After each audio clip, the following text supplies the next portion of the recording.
খোরশেদা বেগম শেরপুরের শ্রীবর্দী উপজেলার কাকিলাকুড়া ইউনিয়নের খোসালপুর গ্রামের ৭০ বয়সী এক পক্ষাঘাতগ্রস্ত নারী। ২০২৫ সালের ৮ আগস্ট সকাল ১১টার দিকে জীবন্ত কবর দেয়ার ভয়াবহ চেষ্টা থেকে জীবিত উদ্ধার হয়েছেন তিনি। দীর্ঘদিন শারীরিক অসুস্থতায় দুর্বল হয়ে পড়েছেন।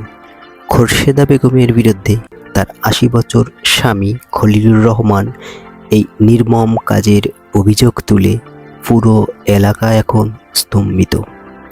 স্থানীয়দের বরাতে জানা যায়, দীর্ঘদিন ধরে পক্ষাঘাতগ্রস্ত এবং শারীরিকভাবে অসহায় অবস্থায় খোরশেদাকে তার স্বামী ঘর থেকে জোরপূর্বক টেনে বারান্দায় নিয়ে আসেন।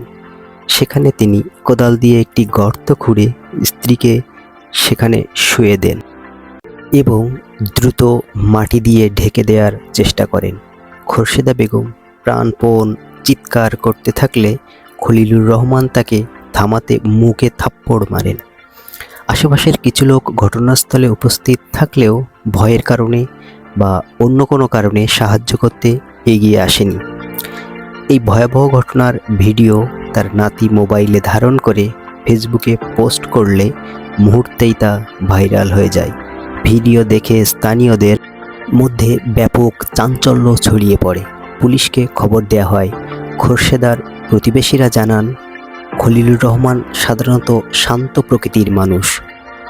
প্রকৃতির মানুষ হলেও স্ত্রীর দীর্ঘদিনের অসুস্থতার জন্য চিকিৎসা ও আর্থিক সংকট তাকে যেন মানসিকভাবে বিধ্বস্ত করে তুলেছে।